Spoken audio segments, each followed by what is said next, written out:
Ya que respira luz, yo creo que es el cuarto o el quinto que presentamos aquí, de Juan.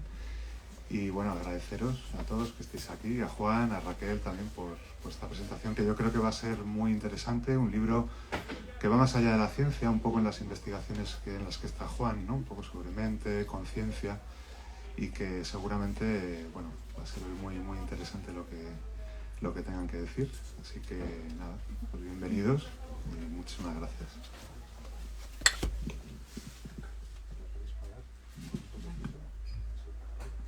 Bueno, pues buenas tardes a todos, a todas.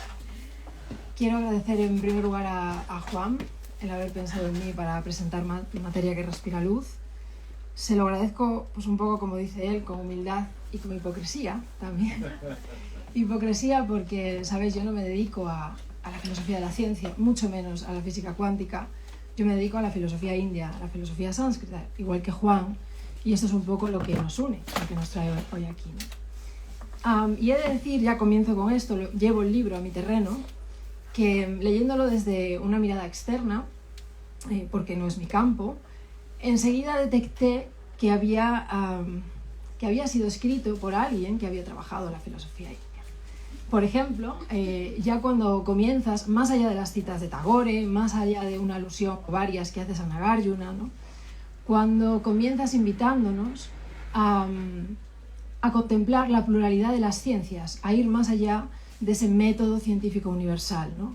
Que es un occidentalismo más que puebla no solo las ciencias sociales, sino el canon de la filosofía. E incluso cuando propones, y creo que esto está vivo a lo largo de todo el libro, que la naturaleza nos responde en el lenguaje en el que nosotros la interrogamos. Y que, por ejemplo, la razón es uno de los lenguajes del entendimiento, algo que tendría que recordar la filosofía, y la física es uno de los lenguajes que tiene lo real, ¿no? Algo que tendría que recordar no solo la ciencia, sino también la filosofía de la ciencia, ¿no? Entonces, esta invitación ya a lo global, a salirnos de nuestro occidentalismo, para mí ya es muy llamativo y solo puede proceder de alguien que ha trabajado intensamente filosofías no occidentales, en este caso filosofía india, ¿no? E incluso dentro del lenguaje, que es la física, parece que hay, y pues materia que respira luz es lo que va repasando, ¿no? Parece que hay dentro del lenguaje de la física, vamos a decir, diferentes gramáticas, diferentes pulsiones, ¿no?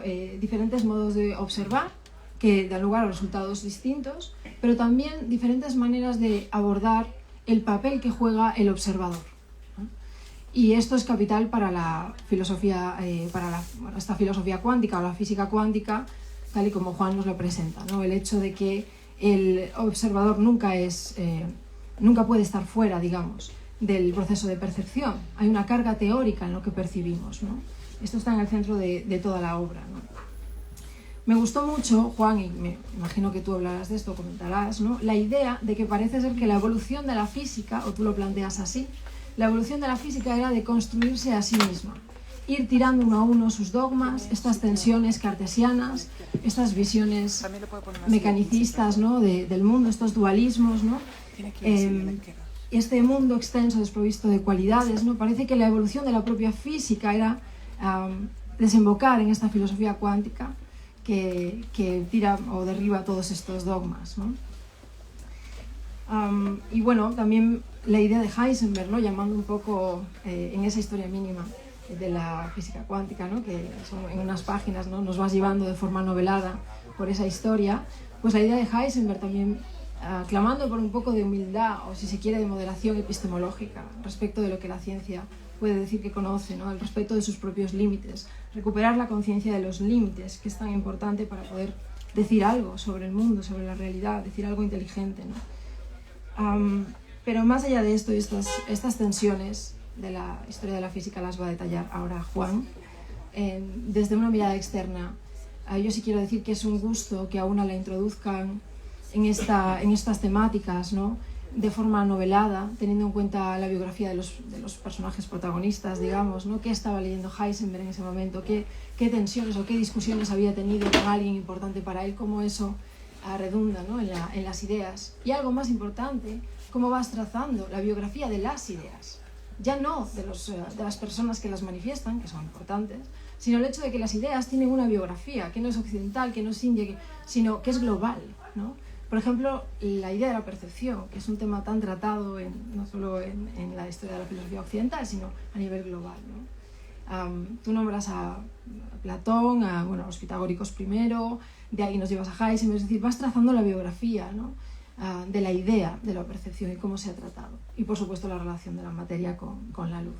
Entonces, yo celebro este libro y la forma en que nos traes a este tema. Darte las gracias y ya te cedo la palabra.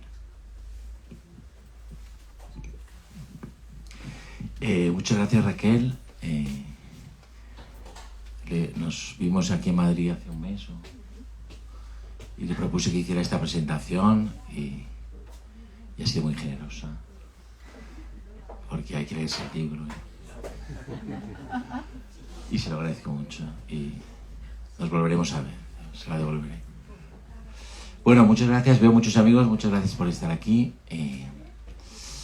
Materia que respira luz es un libro que yo siempre he querido escribir porque yo estudié física, estudié astrofísica y estudié la asignatura que era mecánica cuántica y me fascinó. Tuve dos profesores muy buenos en la Universidad de Valencia, uno era Bernabé y otro era Bento. Bento estaba loco. Los físicos teóricos buenos están todos locos.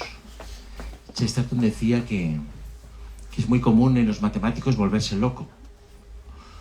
Ayer salía en Babelia un artículo que escribí sobre Kurt Gödel, que se volvió loco, y ahora estoy leyendo a George Cantor, que también se volvió loco. Los grandes matemáticos se vuelven locos, ¿no?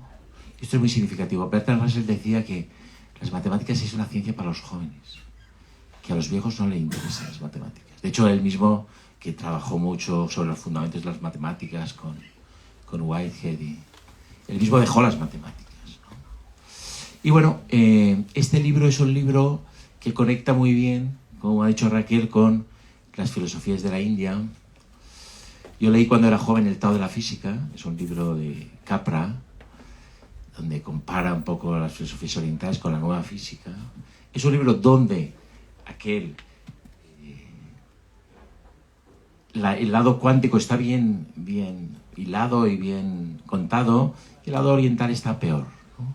Entonces yo quería hacer una lectura de la teoría cuántica al hilo de la filosofía que a mí me interesa y la filosofía que yo voy proponiendo, ¿no? Que bebe mucho, por supuesto, de la filosofía hindú y de la filosofía budista, ¿no?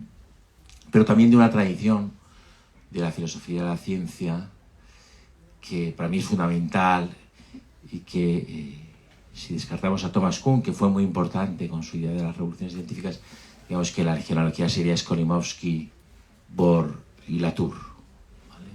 Latour es un pensador fundamental de la ciencia, es un pensador que no se ha asimilado como tampoco se ha asimilado la teoría cuántica, es decir, a los físicos nos educan de manera newtoniana, ¿vale? Newton tenía esta idea, digamos, dicho narrativamente, ¿no? O en teoría literaria, el universo para Newton es un universo con un narrador omnisciente, ¿vale?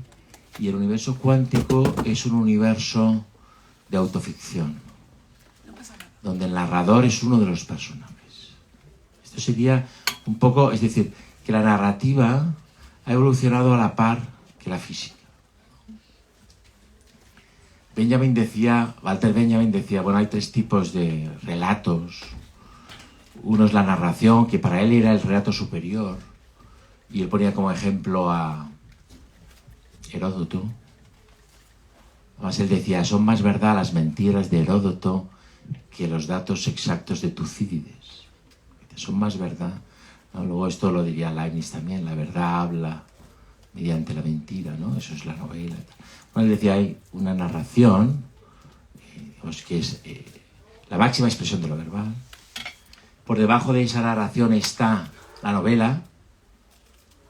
La característica fundamental de la narración para Benjamin, que me parece fabuloso porque un poco va en la línea o en la sintonía de la filosofía que a mí me interesa, que es una filosofía del misterio, lo que caracteriza la narración según Benjamin es que no da explicaciones. No da explicaciones. Por debajo de ella está la novela, que ya da explicaciones, ya tiene un sesgo psicológico, ya va, digamos, perfilando personajes. Y ya por debajo, en un nivel ya más elemental, está la información. ¿Vale? Entonces, la narración te permite, como lector, ser creativo, porque las explicaciones te las tienes que buscar tú. La novela te conduce más, ya tiene sesgo, ya te va diciendo algo de los personajes. Y entonces, tú tienes que imaginar, pero hay muchas explicaciones dadas, y la información directamente no te deja maniatado. Te deja sin aire, ¿no? Te aplasta, ¿vale? Esto es muy importante entenderlo ahora, porque vamos a una era donde la información nos va a aplastar, ¿no? Los datos nos van a aplastar. Yo siempre pongo este ejemplo del político que llega a un debate y dice: no, yo no especulo, yo traigo datos. Y implícitamente en esa afirmación está la idea de que los datos son la realidad. Y los datos, y esto nos lo enseña la teoría cuántica, también la teoría literaria, son un producto de la imaginación humana. Ya lo voy a explicar por qué, ¿no? Pero esto es una idea muy de Bohr, ¿no? Los datos surgen de la imaginación humana, ¿no? Antes, cuando Raquel ha dicho, la naturaleza habla el lenguaje de lo real, uno de los lenguajes es la física. Yo he pensado, no, la física es un lenguaje imaginado también, ¿vale? Para tener un dato, lo primero que necesitamos, y este es el tema central, además se llama así, digamos, en teoría, en física teórica, se llama el problema de la medida. Para tener un dato necesitamos, lo primero, un instrumento de medida. Necesitamos un instrumento. Es decir, si ahora, por ejemplo, dijéramos, bueno, en esta habitación hay una presión atmosférica de X, ¿vale? Necesitaríamos un barómetro, ¿vale? Un instrumento de medida. Para tener un instrumento de medida necesitamos una teoría científica. En este caso, una teoría de termodinámica o de mecánica de fluidos, en el caso de la presión. Necesitamos un fundamento teórico. Esto es una discusión que tuvieron Einstein y Bohr. Tú no puedes tener ningún dato si no tienes un instrumento, y no puedes tener un instrumento si no tienes una teoría.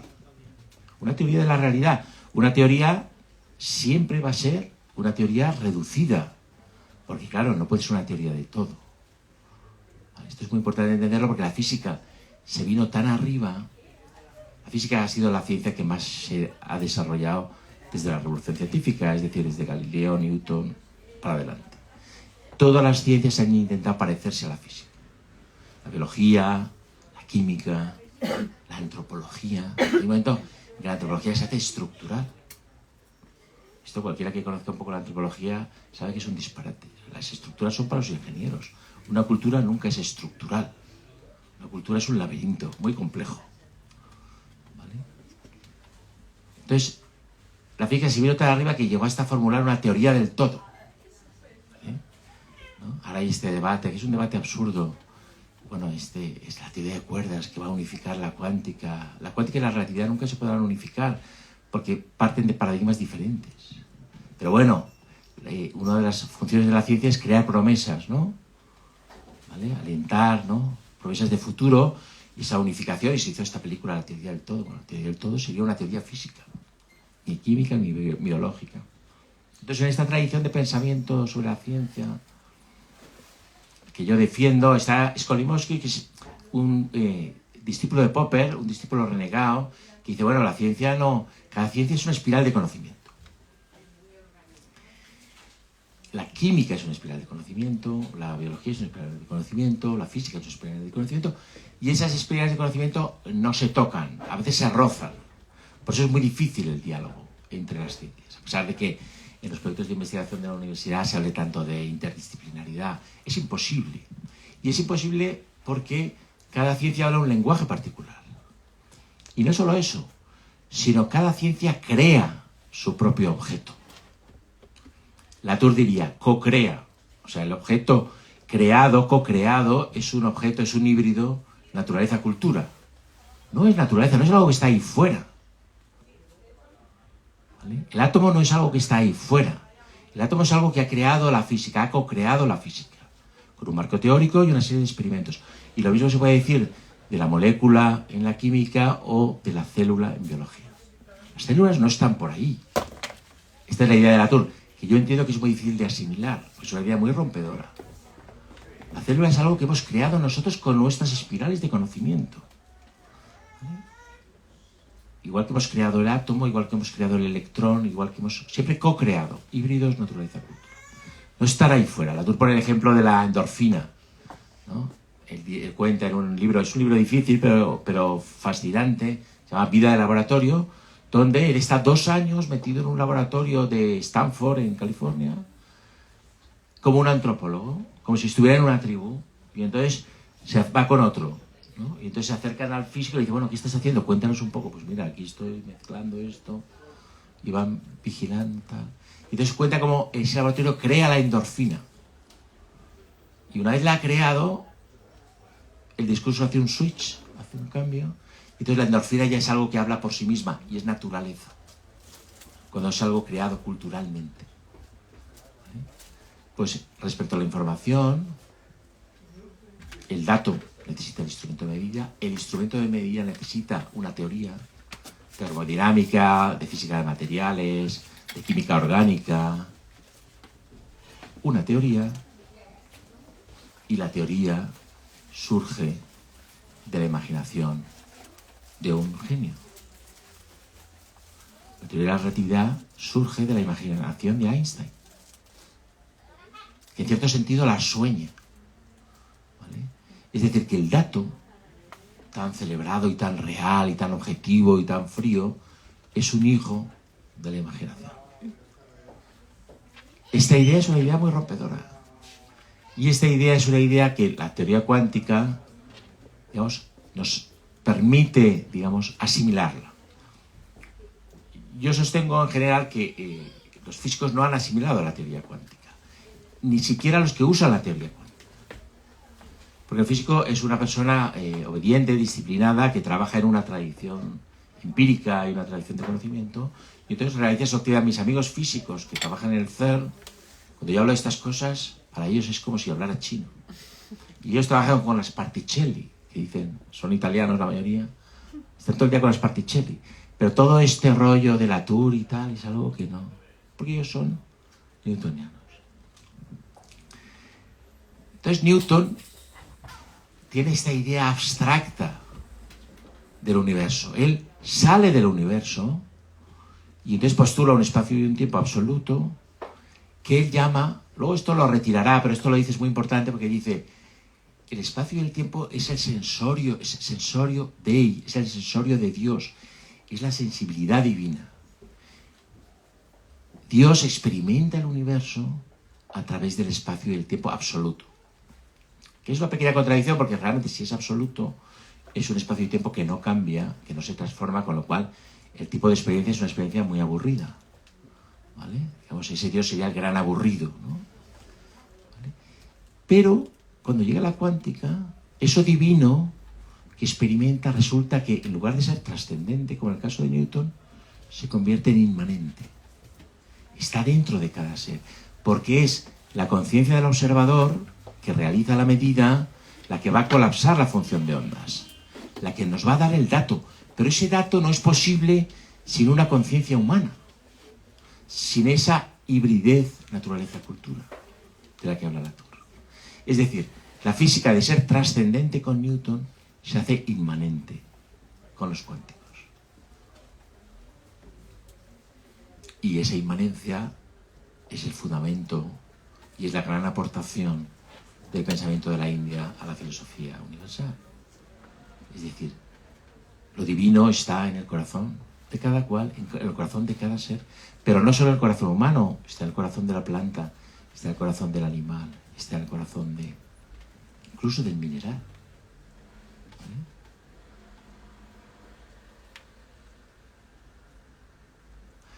Entonces, tengo un amigo en la Universidad de Michigan, Javier Entramasaguas, al que quiero mucho, y otro día, cuando estaba leyendo mi libro, me mandó unas cuestiones, y entonces yo, en medio de la noche, porque he estado viajando, he estado en India, en México, entonces tengo el sueño muy revolucionado, le mandé un mensaje de voz. Yo estaba medio dormido, ¿vale? Luego lo he escuchado y me ha parecido razonable y voy a intentar reproducirlo aquí. No sé si técnicamente es posible, Por eso estaba antes mirando el móvil, porque estaba buscando ese mensaje. Voy a poner el micro a ver si se oye. Sí, claro. Si no se oye, lo intento contar, pero me gustaría que oyerais el mensaje onírico. Pégale el micro, Entonces voy a subir el volumen aquí. Bueno, veréis que es un mensaje de alguien que está dormido, o sea que disculpad un poco el tono y la... El mundo de Newton es el mundo espaciotemporal. ¿Puedes subir el móvil? El volumen del móvil. Sí, sí. No, lo subo. Está Es el mundo como lo venía. A ver, espera. A ver. El mundo de Newton es el mundo espaciotemporal abstracto. ¿Qué quiere decir esto? Es el mundo como lo vería un Dios trascendente. Es el mundo visto desde fuera. El mundo cuántico es el mundo en el que el narrador es parte de la historia. El narrador es el que realiza las observaciones. Es como el mundo de autoficción, donde el narrador es protagonista y donde Dios ya no es trascendente, sino que está dentro de cada narrador. Por eso hay esa conexión de la que se ha escrito desde hace medio siglo entre el mundo cuántico y las filosofías de Oriente. Porque ahora Dios está dentro de cada observador. Porque ahora cada observador es una conciencia que incide en aquello que ve, en aquello que mide, en aquello que observa y en aquello que trata de cuantificar. El mundo cuántico es un mundo donde el narrador es el protagonista y donde la imaginación del narrador, en cierto sentido, participa de la creación del mundo que ve. Esto lo sabían muy bien los físicos teóricos, que empezaron a diseñar los llamados experimentos de imaginación y empezaron a desconfiar de los datos, o mejor, a atar los datos a la imaginación. Para que se produzca un dato necesitamos un instrumento de medida. Esto ya lo he dicho, ¿vale? Entonces, ¿qué es lo fascinante de esta historia? Y un poco es lo que yo he querido transmitir con el libro. Que la imaginación vuelve, sabéis que en la antigüedad tardía, sobre todo en el nacimiento del sufismo y de la mística islámica, la imaginación se considera el eje del mundo, ¿vale? Es el Barsak, es el país de las almas, ¿vale? Y de ahí surge todo. Pues la cuántica vuelve un poco a ese escenario. Los experimentos y el gran debate, la física cuántica se puede decir que nace en 1927 en un congreso que se hace en Solvay, en Bélgica, donde se reúnen los 100 físicos más importantes del mundo. Y en ese debate hay, digamos, dos facciones. Está la facción, digamos, de Copenhague, que es Niels Bohr, Wolfgang Pauli y Heisenberg. ¿Vale? Hay una historia muy bonita porque Pauli y Heisenberg trabajan juntos en un seminario en Múnich con Sommerfeld, que es el creador, es uno de los primeros impulsores de la teoría.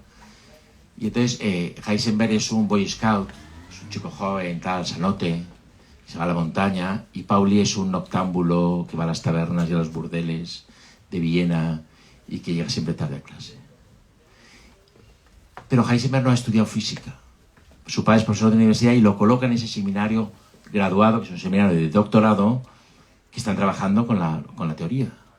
Y Pauli le dice a Heisenberg: nos viene muy bien que no sepas física, porque nos vamos a cargar la física. No dice nos vamos a cargar, pero es lo que van a hacer. Nos vamos a cargar todo el paradigma en el que hemos sido educados. Somos jóvenes, audaces, inteligentes, y ¿qué es lo que pasa en una revolución científica? Esto Thomas Kuhn lo explica muy bien. Y nos vamos a cargar todo esto. Todo esto es como Cristo en el templo. Vamos a tirar a todos los mercaderes que están aquí, ya está bien. ¿Vale? Entonces en ese congreso están los dos grandes enemigos de la teoría, que son Einstein por un lado y Schrödinger por el otro. Schrödinger, es el autor de la formulación más elegante de la teoría cuántica, que es la formulación ondulatoria. Hay dos formulaciones matemáticas para la teoría cuántica. Y además es la más manejable. Está la de Heisenberg, que es muy retorcida, que es tensorial, y hay que saber mecánica tensorial, y la mecánica tensorial es muy complicada, que él la hace en una isla que tiene Alemania, yo cuento un poco la historia, un acceso de fiebre y tal, y la hace un poco la cuenta de la vieja. Cuenta de la vieja literal, porque él no sabe que está haciendo matrices. Luego eso, digamos, Bohr le dice, no, esto es un cálculo matricial, esto se hacía ya en otros lugares, tal. Y luego, Schrödinger da lo que se llama la formulación ondulatoria. Y se le ocurre la idea esquiando en una estación de esquí de Suiza, donde se ha ido con su amante.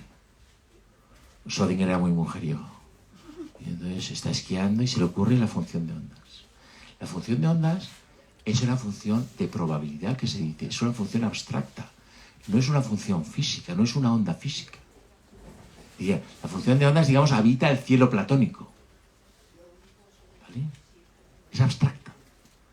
Pero, cuando Schrödinger la formula, él no entiende el significado físico. Sabéis que toda función matemática tiene un significado físico. ¿Vale? O toda ecuación matemática debe tener un significado físico. Es lo que le interesa al físico, que tenga un significado físico. E igual a mc cuadrado, o la ley de la gravedad, la fuerza de la gravedad, son ecuaciones que tienen un significado físico. Pues esa función de onda es abstracta. Vive en un cielo platónico. Pero, cuando un observador toma una medida, ¿vale?, que utilizas esa función de onda, lo que haces, matemáticamente, haces el determinante al cuadrado de los valores espaciotemporales que metes en la ecuación. Entonces se colapsa. ¿Vale? Es como si la verticalidad, yo siempre digo cuando hablo de filosofía india, ¿vale?, que Prakriti es como el logos, es una evolución horizontal. Y Purusha la corta verticalmente.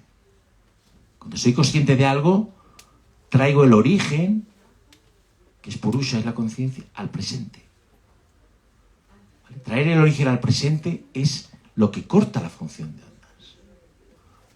La conciencia de que estoy tomando una medida, colapsa la función y me da el dato. ¿Vale? Entonces, en ese congreso están tanto Schrödinger, yo lo cuento en el libro, está como Einstein, pero lo significativo es que todo el debate, que al final es un debate, es un cara a cara entre Einstein y Bohr, todo el debate son experimentos de imaginación. ¿Qué quiere decir experimento de imaginación? Que los físicos teóricos no utilizan ni siquiera lápiz ni papel. Dicen, por ejemplo, un ascensor sube a la velocidad de la luz y dentro hay un electrón sometido a un campo magnético, tal. Pero ese experimento sería irrealizable. En alemán se llama Gedankenexperiments, experimentos de pensamiento. Pero es mejor llamarlos experimentos de imaginación, porque son imaginados. Pero los alemanes a todo le ponen pensamiento, ¿no? Una vez estaba en la barra de un bar con un libro de Cassirer que se llama El problema del pensamiento. Y entonces el camarero me dijo, no, pero el problema no es el pensamiento, el problema es la ignorancia. Con mucho sentido común, ¿no? Los alemanes siempre el pensamiento. Pero bueno, son experimentos de imaginación. Entonces, se quedan Einstein y Bohr, están todos los físicos expectantes, porque del resultado de esa partida de tenis, digamos, va a depender el rumbo que tome la física mundial. Y entonces, en la última sesión del Congreso, Einstein plantea un experimento de pensamiento e imaginación que Bohr no puede rebatir. Y entonces Bohr, que es el que organiza el Congreso y que lo va a cerrar al día siguiente, dice, bueno, lo dejamos aquí, y yo si se me ocurre algún tipo de respuesta a esto que has planteado, pues lo expondré mañana. Bohr se va a dormir, madura ese experimento imaginativo, ¿vale?, con sus sueños, y al día siguiente encuentra un modo de desarticular, ¿vale?, lo que ha planteado Einstein. Lo desarticula, y la opinión general de los físicos, están los 100 mejores físicos del mundo, es que Bohr ha sido el que ha ganado el debate. ¿Vale? O sea, la opinión generalizada es que Bohr ha vencido en el debate. Y lo que hace Bohr a continuación, y este es un aspecto para mí fundamental, porque esto es sociología de la ciencia. Es decir, lo que llamamos objetividad, y esto es muy importante ahora en tiempos de pandemia, en tiempos de mega información, lo que llamamos objetividad es el consenso de los expertos. Es un consenso de expertos. La objetividad biológica, la objetividad química. Los expertos se reúnen y llegan a un consenso y dicen, bueno, aquí. ¿Vale? Bueno, pues Bohr se dedica a cerrar el congreso. Todo el mundo sabe que Bohr ha ganado el debate. Es decir, que la teoría cuántica va a sobrevivir a los ataques de Schrödinger y de Einstein. Y lo que hace Bohr es dedicar toda la conferencia final de cierre del congreso a alabar la figura de Einstein. Es decir, ha habido una ruptura y Bohr ya se pone a coser. No, Einstein, si la teoría cuántica no existiría, que en parte es cierto, porque Einstein hace la explicación del efecto fotoeléctrico por el cual le dan el Nobel, porque no se atreven a darle el Nobel a la relatividad, porque es relativamente reciente, entonces no saben si es cierta o no. Tienen ese juicio, ¿no? Esa sensatez de lo nuevo, bueno, pues hay que ver cómo funciona, ¿no? Es una sensatez que nosotros hemos perdido recientemente, pero no vamos a hablar de eso. Pero lo nuevo se tiene que probar para ver si funciona o no, ¿no? No se puede probar, digamos, sin saber si funciona o no. Pero bueno, Bohr se dedica a coser y la teoría cuántica sale adelante. Y es una teoría de la inmanencia. Y es una teoría de la percepción. ¿Vale? Y yo espero que este libro ayude tanto a los físicos como a los no físicos a asimilar todas las consecuencias filosóficas que tiene la teoría. ¿Vale? Yo creo que con esto me voy a callar y vamos a dar la palabra a Raquel y a cualquiera de vosotros que queráis intervenir.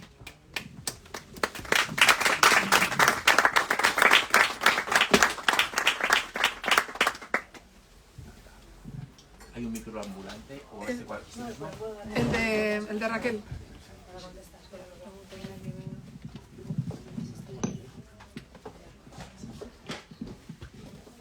Quiero decir una cosa antes, que en la presentación en Valencia hubo un tipo que dijo, bueno, pero entonces si el dato es una consecuencia de la imaginación, entonces vivimos en un mundo alucinante, es decir, es toda una alucinación. Y yo me quedé pensando y dije, pues sí, es que lo es. Una alucinación co-creada con nuestros sistemas de conocimiento, que es esta idea de Maya hindú, ¿no? Es toda una gran alucinación, es un universo psicodélico, ¿no? Que está cada uno con su imaginación, ¿no? Pero el peso del conocimiento es tan fuerte, porque la ciencia, Feyerabend, que era un radical, decía, la religión rompió con el Estado. La modernidad es que la religión y el Estado rompen. Ahora lo que tiene que ocurrir es que la ciencia rompa con el Estado. Es muy fuerte. Fíjate, en lo único que coincidían los nazis, los estalinistas y los liberal capitalistas es en el culto a la ciencia. Pero finalmente decía, no, el Estado tendría que romper con la ciencia. Y que en las escuelas, en lugar de astronomía, bueno, o también, se enseñara también astrología, en lugar de química, alquimia, es decir, volver al mundo de la imaginación. Una apuesta muy radical que hoy sería impensable, que el Estado rompiera con la ciencia, ¿no? Pero finalmente decía, sí, era un anarquista epistemológico. Estupendo. Pero bueno, esta idea de la alucinación. Entonces, ¿qué es? Claro, luego otro te dirá, no, este Arnau es un irracionalista. Los paranoicos, la paranoia se puede definir, esto le pasó a Gödel, como una magnificación de la racionalidad. Es decir, la racionalidad exacerbada crea paranoias. Y esto es lo que le ha pasado a los matemáticos. Por eso Chesterton decía, los matemáticos son los que se vuelven locos, los poetas nunca se vuelven locos. Gente imaginativa no se vuelve loca. Los más racionalistas sí. Bueno, darte las gracias a los dos por la presentación que estáis llevando a cabo. Y mi pregunta va un poco en la línea de lo que acabas de comentar. Yo no creo que lo que propongas sea irracional, diría quizá arracional.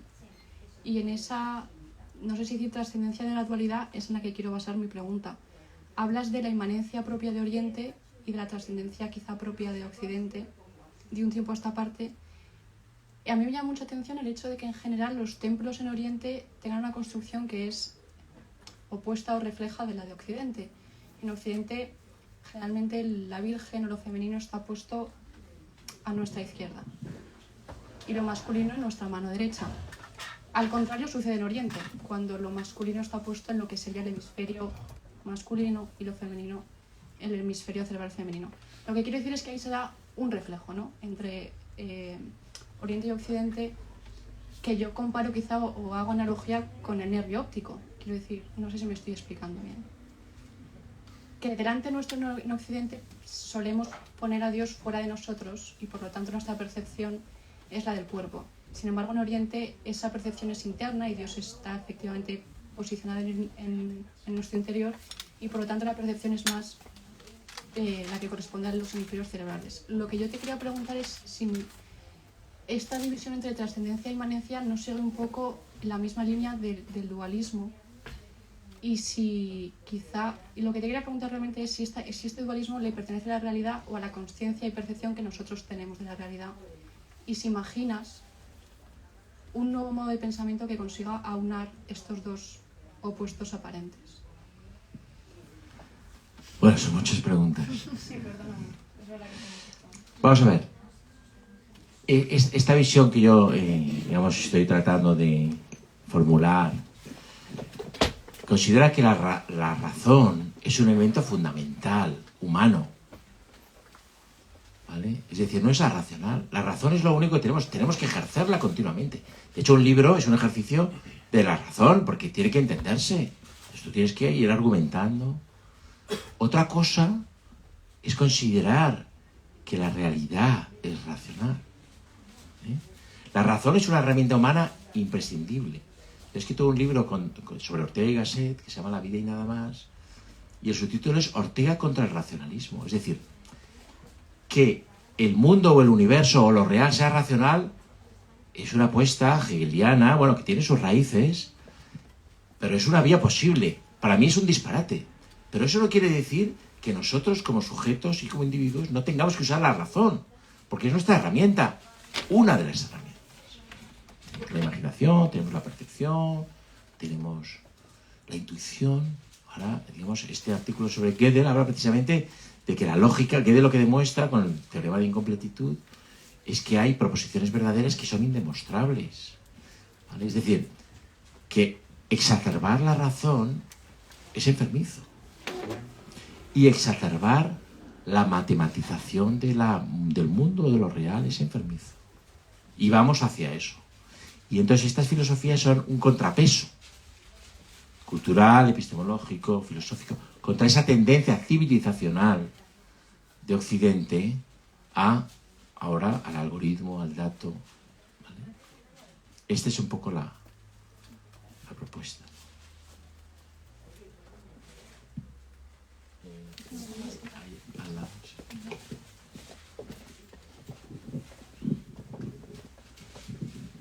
Bueno, decir que no sé cómo abordarlo porque me he metido en un delirio, ¿no? En el buen sentido de la palabra. En el buen sentido de la palabra. Yo tuve una conversación con Cayetano López, ¿no? El físico cuántico, tan importante que tenemos en España, ¿verdad? Y además en la oficina del Parlamento Europeo durante 1 hora y pico pensé que íbamos a estar dos solos y fue un llenazo impresionante, y son casi 500 localidades, tremendo, y yo me quedé más alucinado todavía. Pero yo creo, ¿no?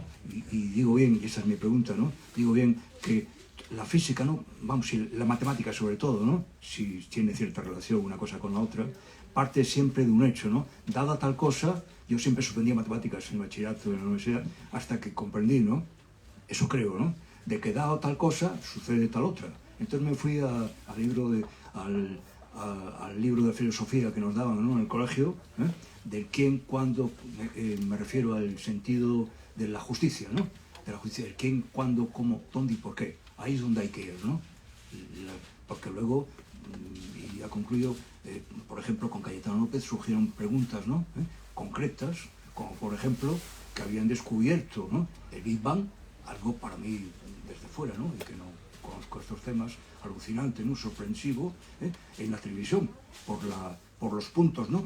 La llamada nieve, ¿no? Nieve, ahí había, por lo visto, una redacción, ahí se seguía, ¿no? El porqué de Big Bang. Algo sorprendente. No sé si me he explicado de mis dudas, ¿no?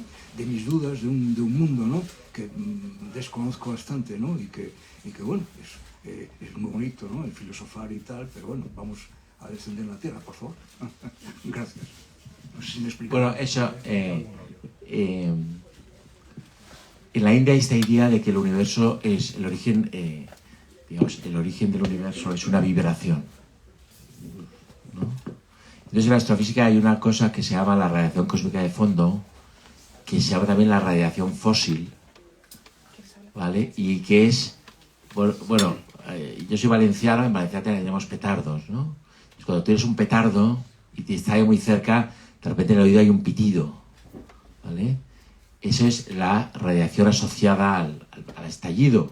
Bueno, pues la radiación asociada, que es una radiación radioondas, o sea, de longitud de onda muy larga, al Big Bang, a ese petardazo original, se llama radiación cósmica de fondo. Y es una radiación que se puede detectar, está en esta sala ahora.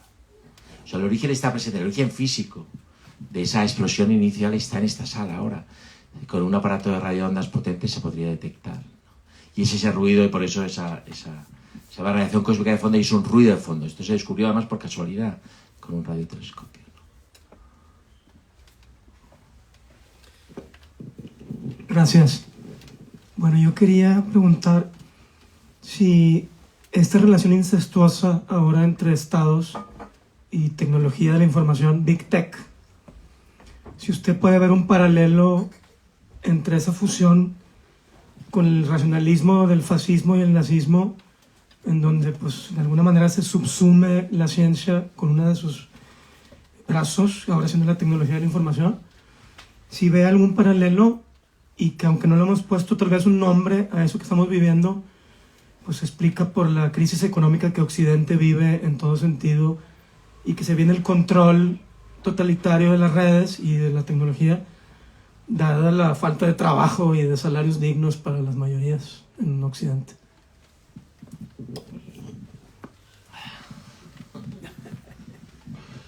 Regreso mañana, si quieres. Son fáciles, son todas fáciles, ¿eh? Vamos a ver. Pues es que yo sí veo que Sí, realmente la ciencia yo también lo no es veo. autónoma. Vamos a ver. La tecnología favorece el totalitarismo. Eso es evidente. Y es posible, y la tecnología, y el Big Data, y la supuesta inteligencia artificial o el algoritmo mecánico, favorece el control. Yo soy de los que creo, en mi propia vida lo ejerzo, y en la vida de mis hijos, y trato, que la obsesión por el control produce grandes catástrofes. Y nosotros nosotros como Occidente, somos una civilización obsesionada por el control. Estos matemáticos, Gödel, Cantor era un tipo que empezó a clasificar los diferentes tipos de infinitos. Hay una cosa muy interesante de las matemáticas que realmente no se sabe, es que la matemática es muy loca. La matemática no puede dar un paso sin el concepto de infinito. Y al mismo tiempo no puede domar el infinito. De hecho, Gödel lo que demuestra es que el infinito es indomable. ¿Vale? Entonces, está, digamos, la metafísica, que es el infinito, está dentro y fuera. Sin el infinito no puede crecer la matemática, pero por otro lado el infinito no lo puede dominar. Cantor se dedicaba a clasificar los infinitos, porque hay infinitos más grandes que otros. Esto parece muy loco, pero si sabes un poco de teoría de números se entiende muy bien. Voy a tratar de explicarlo un poco rápido. Los números naturales son 1, 2, 3, ¿vale? Hay muchos tipos de números. Pero hay unos números que son los números reales, ¿vale? Que tienen muchísimas cifras. Y a veces no periódicas. Entonces, Cantor dice, bueno, el conjunto de los números naturales es infinito. Pero el conjunto de los números reales es un infinito mayor, porque entre el 1 y el 2 hay infinitos números reales. Con lo cual, bueno, entonces él hace toda una clasificación de los infinitos que recuerda a las clasificaciones angélicas de la escolástica. Y los escolásticos hacían sus clasificaciones de los diferentes tipos de ángeles. Pues Cantor hace esto. Y Cantor acaba volviéndose loco. Es decir, y nuestro mundo está muy loco. Y yo creo realmente que la literatura es el discurso de los teóricos de los procesos históricos, es decir, que la literatura siempre va adelantando escenarios, y en la literatura hemos visto cómo, pues, el que quiere hacer con todo el botín tiene el gran aparato. ¿Vale? Y esto de los algoritmos mecánicos va tan rápido. Hace poco vi un post de un tipo que se llama José Carlos Aguirre, que es un experto en neoplatonismo, le interesa mucho y empezó a apretar a ChatGPT sobre estos temas, y empezó a preguntarle, bueno, pero tú eres consciente y tal. Empezó a apretarle y salen las cosas muy oscuras, ¿no? Entonces, bueno, esto es un problema tan perentorio que incluso ha desplazado el otro gran problema filosófico, que es el cambio climático. Pero los dos tienen su raíz en la revolución científica y en ese crecimiento exponencial que ha experimentado Occidente en los últimos 300 años. Tienen que ver con Newton, tienen que ver con Galileo, con Descartes, con la matematización de la realidad, ¿no? Y vamos hacia esos escenarios. Yo creo que siempre digo que hay que ir con una sonrisa, que Heráclito decía que todo se renueva por el fuego, con lo cual no pasa nada. Ya estaba ahora con Oscar Pujol en la India y decía, a la naturaleza le da igual que la tierra se calcine. De hecho, forma parte del proceso. O sea, aunque nos vayamos al carajo, pues vayamos con una sonrisa, porque el fuego lo renovará todo y luego volverá a empezar todo. ¿Vale? La conflagración universal. Entonces, bueno, yo siempre trato de mandar un mensaje positivo, ¿no? O sea, estos son los agoreros. Pero bueno, estamos... Luego siempre digo, bueno, nosotros los que estamos aquí, pues en 50 años, casi todos algo igual, algún ejemplo que hay por ahí, estaremos muertos. Entonces no pasa nada. Bueno, Carlos no, estáis muy joven, pero en 100. O sea que...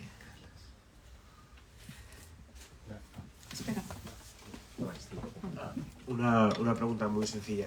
¿Por qué la física cuántica nos enciende tanto la imaginación? Porque en realidad yo no la entiendo y estoy seguro que si se explicara matemáticamente, la mayor parte de aquí no lo entenderíamos. Sin embargo, como que se presta mucho a estar muy de moda, ¿no?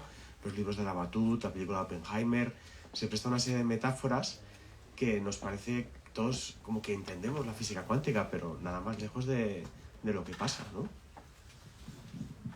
Claro, vamos, la física cuántica lo único que dice, además Schrödinger lo plantea, Schrödinger dice, la física se pudo desarrollar tanto porque dejó fuera al observador, porque asumió esta hipótesis newtoniana del espacio y tiempo absoluto y el observador no contaba. La física cuántica lo que hace es que introduce al observador como un factor del experimento. Es decir, yo hago un experimento con partículas, con lo que sea, yo como observador participo del experimento. Y el resultado del experimento depende, eso es el principio de complementariedad, depende de mis intenciones, de la intencionalidad. La intencionalidad es el elemento fundamental de una corriente filosófica que se llama fenomenología. Es decir, tu intención, tu deseo, lo que tú quieres hacer, tiene que ver con lo que vas a ver en el experimento. Y esto revoluciona la física, porque es introducir el mundo del deseo. ¿Yo qué quiero? Yo quiero ver a la luz como partícula, pues yo preparo un instrumento con un contador Geiger y la luz se comporta como partícula. ¿Yo qué quiero ver? ¿Quiero ver a la luz como una onda? Pues yo preparo un interferómetro y la luz se comporta como una onda. Y esto es una revolución. Esto es una deconstrucción de la física. Porque si metes al observador, ya el principio de objetividad, ¿en qué lo basas? Pues en lo que hemos dicho de sociología de la ciencia, en el consenso de los expertos. Los cuánticos se reúnen y dicen si esta partícula es real o no, o es una flipada teórica de alguien. Y dicen, no, el bosón de Higgs existe, es real. Pero es un consenso. ¿Vale? Entonces, es una revolución absoluta. Y esto es un poco lo que la gente empieza a ver, ¿no?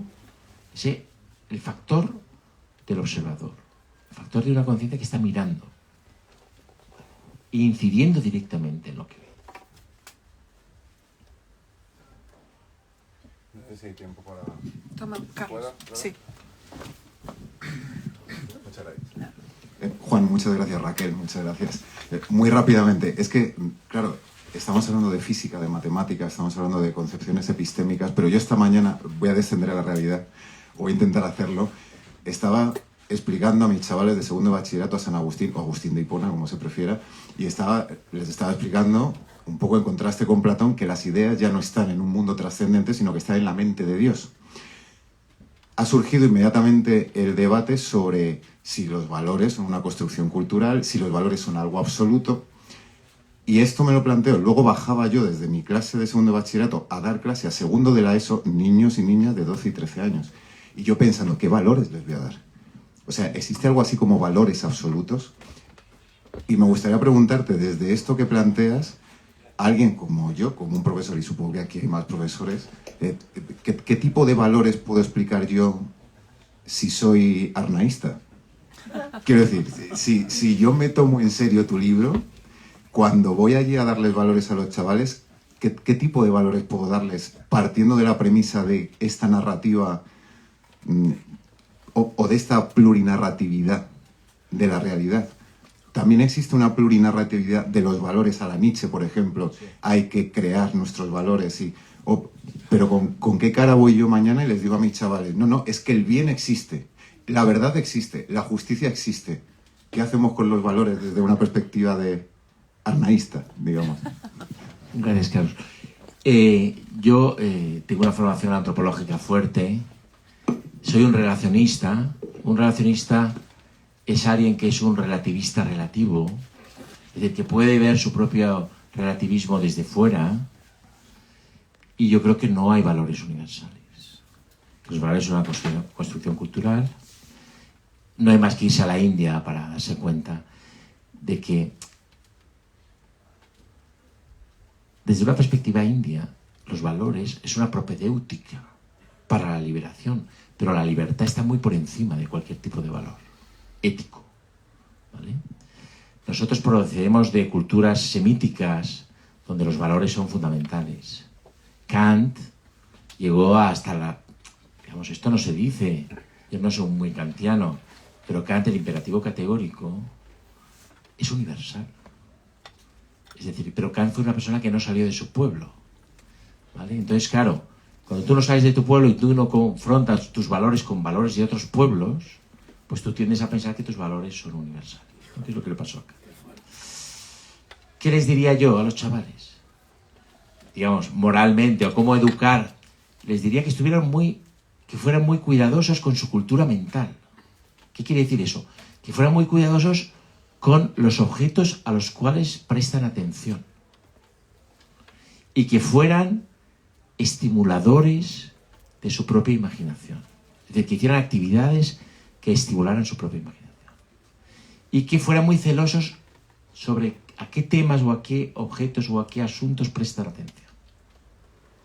¿Vale? Si tú estás prestando atención, por ejemplo, un chaval que tiene un impulso violento porque tiene unas samskaras, como dirían los budistas, que le llevan a la violencia, y estás viendo vídeos continuamente de peleas, pues eso está creando un ruido mental que luego te va a pasar factura. Entonces yo insistiría en una cultura de la atención, que, por supuesto, estaría marcada por ciertos valores, que es... Los budistas tienen, digamos, los cuatro Brahma. Los budistas piensan, bueno, este mundo es un mundo mental, estamos en la mente del mundo, y en ese mundo hay muchos remolinos muy oscuros, hay muchos pozos, ¿vale?, donde uno puede caer. De hecho, los pecados capitales cristianos se pueden ver como pozos. Tú puedes caer en el pozo de la ira, en el pozo de la lujuria, en el pozo de la codicia, el pozo de la que come la gula, ¿no? Hay muchos pozos, y entonces es un mapa de decir, bueno, no caigas aquí, tú manéjate. Entonces los budistas dicen, bueno, como los budistas dicen, no hay un gran capitán, no hay un dios, no hay un señor de la barba, tú tienes que hacer una fortaleza en tu propia mente, que es un remolino en esa mente del mundo. Y esa fortaleza los llaman Brahma Vihara. Vihara es morada, la morada de Brahman, y utilizan una palabra hindú, Brahma, que es el principio, pero ellos no creen en el señor de la barba. Esa morada se construye con amor, Maitri, con compasión, karuna, con simpatía, mudita y con ecuanimidad, upeksha. Es decir, tú tienes, y este sería, digamos, la enseñanza que yo daría moral, es una enseñanza de una cultura mental de qué haces con tu mente. Tú tienes que fomentar en tu mente el amor, la compasión, la simpatía y la ecuanimidad. Y construirte ahí. De hecho, el Buda cuando muera dice, monjes, haceros fuertes en vuestra mente. Haceros fuertes. Te van a llegar agresiones, vas a tener problemas en la vida, tragedias que te van a, digamos, provocar una reacción inmediata, violenta, de cualquier tipo. ¿Vale? De hecho, un poco la práctica budista consiste precisamente en una inmersión, una absorción en esas cuatro moradas.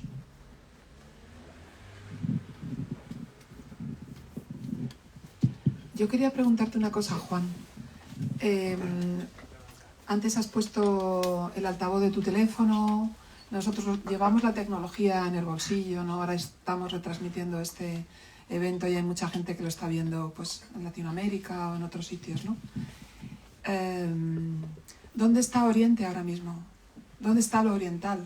Cuando es India precisamente uno de los lugares que provee de técnicos, informáticos, punteros, absolutamente, ¿no? ¿Dónde está? Es una buena pregunta. Yo vengo ahora de India y vengo además de una reunión con la gente del gobierno, de Modi. Y bueno, no quiero decir lo que he visto, pero es tremendo. No me conviene. No, pero bueno, India ve que en 50 años va a ser una potencia mundial y está construyendo su propia narrativa de lo que es India.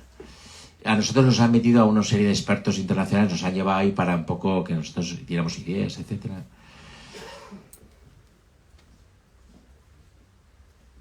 Todos los imperios lo han hecho. Esto es muy importante. Francia lo lleva haciendo desde la Revolución Francesa, educando a sus críos en los valores. Los americanos lo hacen, los padres fundadores, Thanksgiving, todos los imperios lo han hecho. Es decir, es lógico que India lo haga y tiene derecho a hacerlo. Eso es lo primero. Pero claro, nosotros como expertos vemos ese relato y el relato es un disparate. Pero ese relato es el que van a transmitir a sus hijos y van a crear un orgullo nacional hindú, donde todo lo musulmán, durante casi, me corrigía mi amigo Nicanor, pero durante muchos siglos la lengua de la cultura y de la ciencia india fue el persa, el imperio mogol. ¿Cuántos siglos, Raquel? 5, 4, da igual, muchos. Más que el sánscrito. ¿Vale? Todo eso era el relato nuevo hindú nacionalista como si no existiera, ¿no? ¿Dónde está Oriente ahora? Yo creo que está en algunos filósofos y en muchos filósofos antiguos. En la India actual, yo creo que en la India tradicional de los pandits y de los gurús y de, ¿vale?, en lugares, no en la gran política. A pesar de que la gran política tiene sus gurús y sus... Una cosa muy interesante en la India es que estás en una mesa comiendo y entonces será un ministro, un gurú, un espía, pero está el santo en la mesa. Eso es algo que no pasa en Occidente. En las mesas de decisión no hay ningún santón, aquí sí, ¿no? La India ahora está en todas partes, porque estamos en un mundo globalizado, ¿no? Pienso yo que no solo está en India, la India ya no está solo en India, perdona que te sabe más Raquel. Raquel, la pregunta es para Raquel. Más por alusiones, ¿no?, a filosofía india contemporánea. Claro, vivimos ya en un mundo híbrido, ¿no? Y una serie de pensadores nacidos en India en el siglo XX que les obligaron a estudiar canon de filosofía occidental en las universidades indias, les obligaron a estudiar en inglés, ¿no? Los despojaron de su propia lengua. Luego vinieron aquí a universidades, ¿no?, estadounidenses, estudian muchos de ellos tecnología, no solo filosofía, ¿no?, carreras de ciencias, y no se han desligado tampoco de sus tradiciones. Saben sánscrito y al mismo tiempo saben inglés, saben historia de la filosofía ciencia occidental, saben también la historia de la ciencia india que atraviesa 2 milenios de debates. Es decir, estamos en un mundo híbrido ya. La India no está solo en India y Europa no está solo en Europa, ¿no? Que eso está claro. No sé. Así es. Y bueno, la India está en el corazón de Raquel y en mi corazón también. Y en el corazón de Madaria y en el corazón de todos los que aman la India.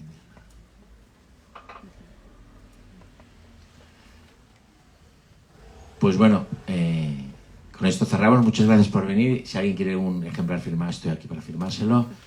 Y ha sido un placer, como siempre, venir a Alberto.